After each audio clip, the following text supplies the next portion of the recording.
The purpose of this video is to help demonstrate how secondary research could help paint a picture of a brand.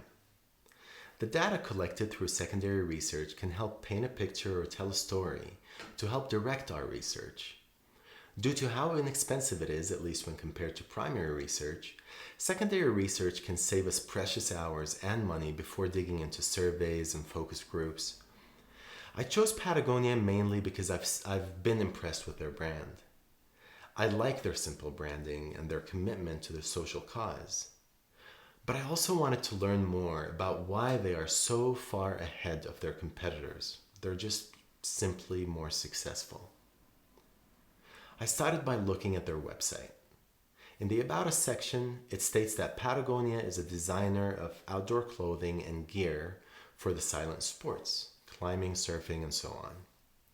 They're on a mission to build the best product, cause no unnecessary harm, and use business to inspire and implement solutions to the environmental crisis. Their values also talk about a minimalist lifestyle and re-stress the emphasis on their fight to help the overall environmental health of our planet. Now, this is all fantastic, but can it help them sell? Some research I came across indicated that most people find environmentally friendly or recycle this or that to be a nice bonus, but it's not really a major factor when making decisions. So I wanted to dig a little bit deeper into the target market to see what portion of the population contribute most to the majority of Patagonia's sales. Well, we know that all sorts of people buy from Patagonia, so we need to apply Pareto's rule, which essentially suggests that 20% of your target audience typically contribute to 80% of your sales. Now, with the help of customerprofile.com and Investopedia, I found that Patagonia's most profitable market consists of males between 25 and 50. They're married, they're educated, they earn somewhere between $40,000 and $70,000 per year. They like nature, they like outdoor activities, they like sports and clothing. They love the environment, and they don't like to be flashy, they prefer streetwear. Now, these were great finds, and of course, help us get the consumer insight side of the story. In order to get the brand insights, I thought I'd study the competitors and how Patagonia compares from their consumer's perspective. North Face and Mermot were the most prominent competitors, so I started collecting insights to learn how much each of the companies makes per year, and I was shocked to find that Patagonia sells more than both competitors combined. I knew Patagonia was more successful, but I had no idea they were that far ahead of their competitors. My first thought was to go on Amazon to see how much comparable products sell for and how people review them. I chose 3 items that an article mentioned were among the most popular products. In the first, the backpack, Patagonia sold for a price well above its 2 competitors, and averaged 4 stars, which is a full star lower than North Face and a half a star lower than Mermot. In the second product, Patagonia did average higher in terms of reviews, but it sold for significantly higher in terms of price. The third product had a similar story. So on average, Patagonia is about 40 to 60% higher in terms of price, and they average a slightly lower review. I knew I needed to keep digging because what I'm seeing simply isn't adding up. Why would the more expensive brand that averages a lower review make so much more money than its competitors? So I looked at reviews from Google, Facebook, Glassdoor, and I found advantages like quality, environmental awareness, long-lasting, and sustainability-oriented manufacturing to be among some of the most mentioned strengths. Disadvantages included things like price, style, customer service, loyalty incentives, and durability. Looking at Google's shopping trends in that time frame showed North Face in the lead, with both North Face and Patagonia trending up towards the end of the year. Since I still didn't have any answers that made sense at least, I decided to take a look at how frequently each of these brand names are searched for in Google. Neil Patel has a tool called Uber Suggest that acts as a reverse search engine. So essentially it tells you how frequently a certain keyword is being entered into a search engine per month. As you can see, Patagonia and North Face are almost identical and well ahead of Merriment. So far, we can tell that Patagonia is more expensive. It's average in terms of price, in terms of quality, next to its competitors, and it's not actively shopped for online. It's searched for just as frequently as North Face. So really, we still don't have any research that would indicate why the company is ahead of its competitors in terms of sales. I had to keep going. Digging deeper, I found Google's news trends around that time frame and saw that Patagonia was clearly leading in way of mentions.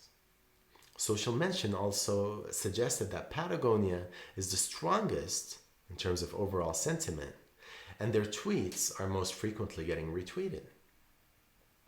Since this gave me a little more insight into consumer advocacy, I decided to further analyze the brand from the perspective of Jason Cieslak's 3 pillars of a good purpose. What do you do better than everyone else? What is your moral imperative? And how do you make money? Their purpose was clearly stated on their website, and of course emphasizes their commitment to preserving the environment.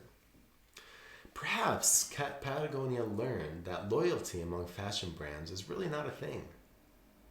Competing on features may not help, but sharing a deep-rooted purpose with your customers gave them a better shot at earning customer advocacy. What do they do better? Well, technically not much. That said, according to articles in GQ and Quora, North Face fights to position itself as a lifestyle brand, Merriment as an outdoor brand. Patagonia, however, is the easygoing brand that leaves the tiniest footprint. Their moral imperative is also very clear.